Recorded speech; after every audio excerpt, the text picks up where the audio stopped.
Hello everybody, welcome back to my channel where skincare is all about progression over perfection because perfection doesn't exist. Today I want to look at some of the newest releases on the skincare and kind of beauty scene, see what I think looks good, see what I think doesn't look good, and a few new releases that I actually have here that I've tried myself and I'm ready to review. It seems like lip products and perfumes are on trend again, like the most trending beauty product at the moment. It's like the 90s and early 2000s all over again, and I don't hate it, I'll be honest with you. I feel like part of the reason for this is because of the fatigue that came from the constant celebrity skincare brand launches last year, well, since 2021, that now when a celebrity launches a fragrance, it kind of feels like that's where they belong in a way. And in fact, Bella Hadid has launched her own line of fragrances called Orabella, which is available now by the looks of it. I just have to say, I love a good concept, I love a good theme, I love a good like brand concept, and this brand seems to have it all. The packaging, the bottles on these products are just perfect. Like I want them purely because of the packaging. It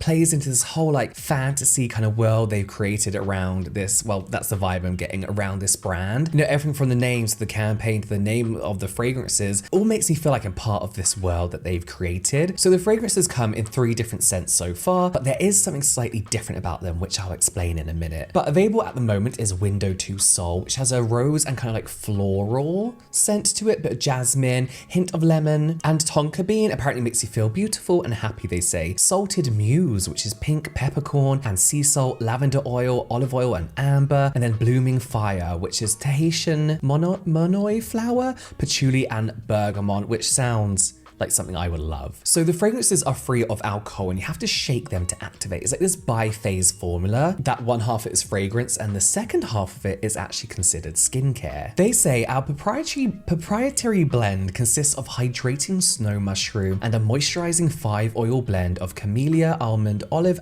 jojoba, and shea oils. This alcohol-free base layer nurtures the skin and extends the fragrance potency and longevity, helping the scent lay, stay, and reveal throughout the day. And there's some really well experienced perfumers behind this.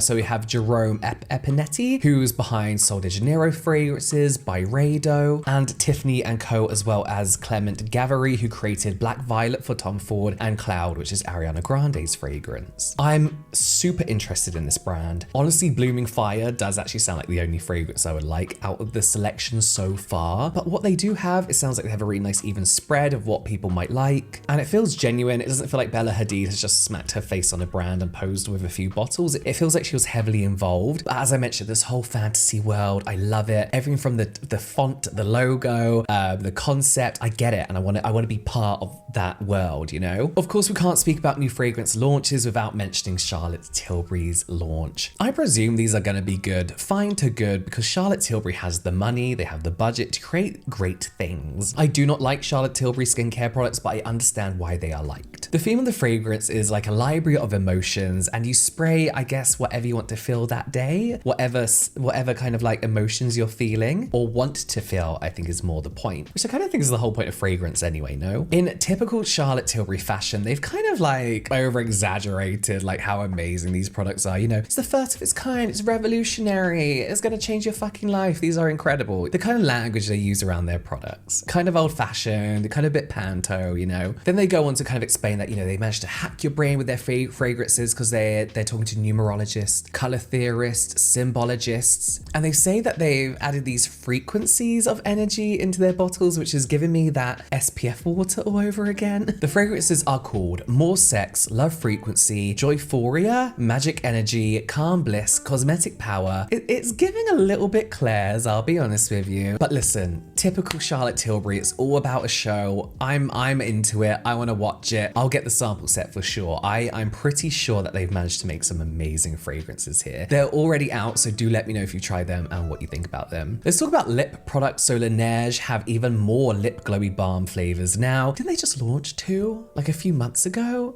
I don't know. Their new fragrances are blueberry and mango. I don't like the mango. If it's anything like the popped version, like the night mask version, there is something about tropical flavors. Let me know if you know what I mean by this. That for me, there's something about a certain smell that's used that borders on the side of BO and onion. Like someone had bad sweaty armpits and they tried to cover it with like an impulse spray or something. Blueberry, I'm all over. I will have that. I love these lip glow balms because they're so much better than the actual night masks themselves. I feel like you can layer up these glowy balms to have it wearable during the day, or if you want a lip mask, you just add a little bit more and it stays, you know? So I'll grab these. I'll get these. Now the Inky List have launched a lip tint version of their Tripeptide Plumping Lip Balm. This isn't my favorite product, as you may know if you saw my collaboration with Michelle from Lab Muffin Beauty Science. Long story short, it tasted bad. It's one of those lip products that you put on, you kind of choke on the scent of it, and it had a kind of chicken stocky kind of scent to it. It's also one of those products that there's something with the formulation. You know when you left a lip balm in your pocket and it's a little bit squishier than usual? There's something about this one that you didn't know whether you're getting a rock hard lip balm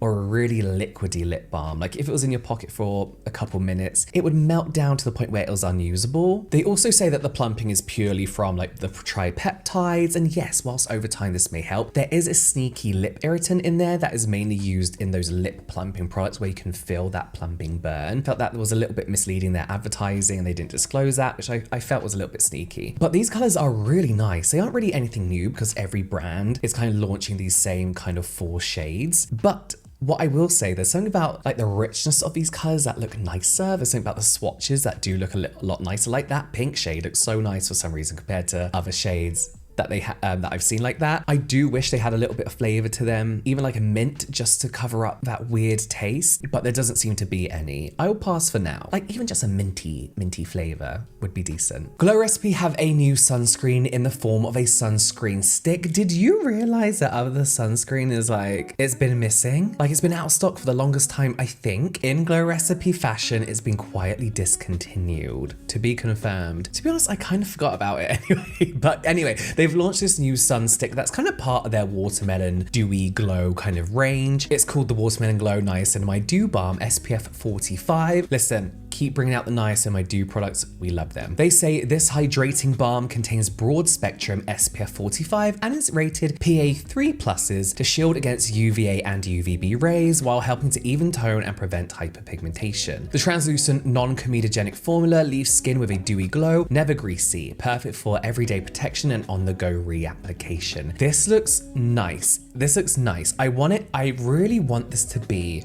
Okay, so when you get a clear stick balm, they can often be greasy. And I don't know what that is. It must be a formulation thing. Like, I know a lot of them, like the Tokobo one, for example, have like powders in to kind of take away that greasy shine. I really hope this is like, you know, like the Kahi balms or like the Belief balms where they're... Belief? No, not Belief. Elf have one. You know, like those cooling stick balms where they do leave like a really hydrated feel to the skin rather than greasy. It looks like a really nice mix of their usual watermelon and niacinamide duo alongside antioxidants, sodium hyaluronate, and we have squalane as well. So hopefully we are going to get that hydrating feeling and moisturizing without it being greasy. I must say the filters are avobenzone, homosalate, and octisalate. One of these, I don't know which one it is yet, one of these triggers my rosacea. And it's not just because of this sunscreen, it's every sunscreen. It's just a rosacea issue I have, unless it's mineral. Like some minerals will still flare me up, but mainly chemical filters flare me up. To be honest, I'd rather be protected from the sun, but I've ordered this. It's on its way to me. It should have arrived today. So I'm gonna insert like a wear test here. Okay, so today is the perfect day to try the new Glow Recipe Watermelon Dew Balm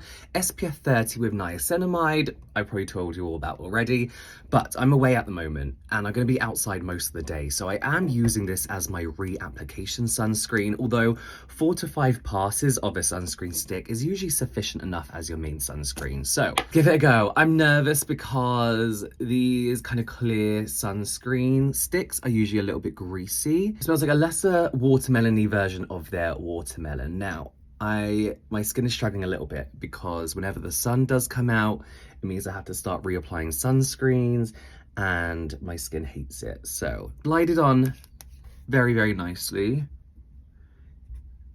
I can feel there is a lot of residue. I actually don't think it looks too greasy. It feels really, really greasy, as in to touch. It feels Not dewy, but greasy. I also don't like to have to pat in my sunscreen sticks. I don't know if I actually have to. I feel like it feels a little bit heavier than it actually is. It's very slimy. It's very slimy. I'm not sure I like this. I hate to say that about a Glow Recipe product, but I'm not sure I like this. Okay, first impression is it feels a little bit greasy. It does, I can't lie. You know, it's not like a serum where you can rub it in and pat it in. It just feels a little bit heavy for now. There's like a greasy sheen, but it does look dewy. It doesn't reflect how it feels. Okay, so it's been 2 hours, but I'm gonna apply another layer.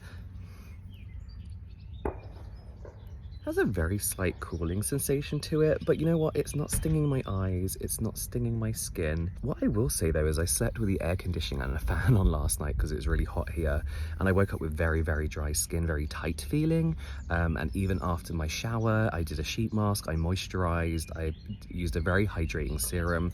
My skin still felt very tight. Gradually throughout the day, once I put this on, it feels less tight. I do not think though that that's a priority for me when it comes to sunscreen, or I need a sunscreen in order to help my skin feel better, but I don't know. I don't think I'm enjoying this, which makes me sad. So it's been a few hours, well not a few hours, it's been a whole day, and I've been reapplying consistently every 2 hours that I've been out in the sun.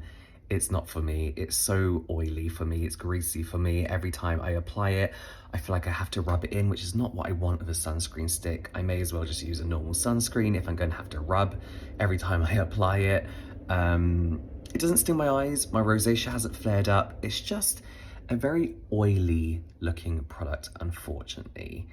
This might be the first Glow Recipe product I don't like. Going back to lip products, Byoma have launched 3 new lip oils by the looks of it and by the feeling of it. I mentioned nearly every brand is launching lip products right now, but I'm really happy to see some from this brand. I think they're known for being affordable. They're known for being very gentle for all skin types. And these lip balms only cost $11.99 per lip oil, which I think is decent, and they all help target trans epidermal water loss. Now, I couldn't get my hands on the Liptide lip mask. This has their barrier supporting ceramides, which Byoma are kind of popular for, along with plumping peptides and nourishing babassu oil and exfoliating polyhydroxy acid. But I do have the Liptide lip oil, again with those ceramides, plumping peptides, avocado and tamanu oil. And I also have the Liptide pH oil, which looks the same as the previous one, but with a slightly pink tint. Both actually have their Liptide complex in, powered by peptides, ceramides and lipids to plump and hydrate, again what Byoma are known for, and then avocado oil and soothing tamanu oil. So yes, the only difference does seem to be that tint, which I guess makes one really nice for daytime use and the other one more nighttime, whatever. Cute,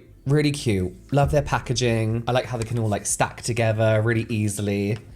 You know, it is a little bit messy. So you twist it open like this, and then you have like this, is this called a doe foot applicator? The issue is the scraper inside, I feel like might be like a little bit big. I don't know, it doesn't seem to scrape all the enough product off. So I do end up having to like just wipe a little bit on the edges like that and kind of like let it drip back down. And then you'll see that this one is a really nice subtle tint. Oh, it looks so red. It is quite thick. It's a bit too glossy for me personally to wear during the day, but nice. There's a little bit of fragrance, a little bit of flavoring there, which I really, really like. But my lips do feel instantly more comfortable. And then hopefully in the long run, they'll feel more hydrated. This one, the Liptide lip oil is the same.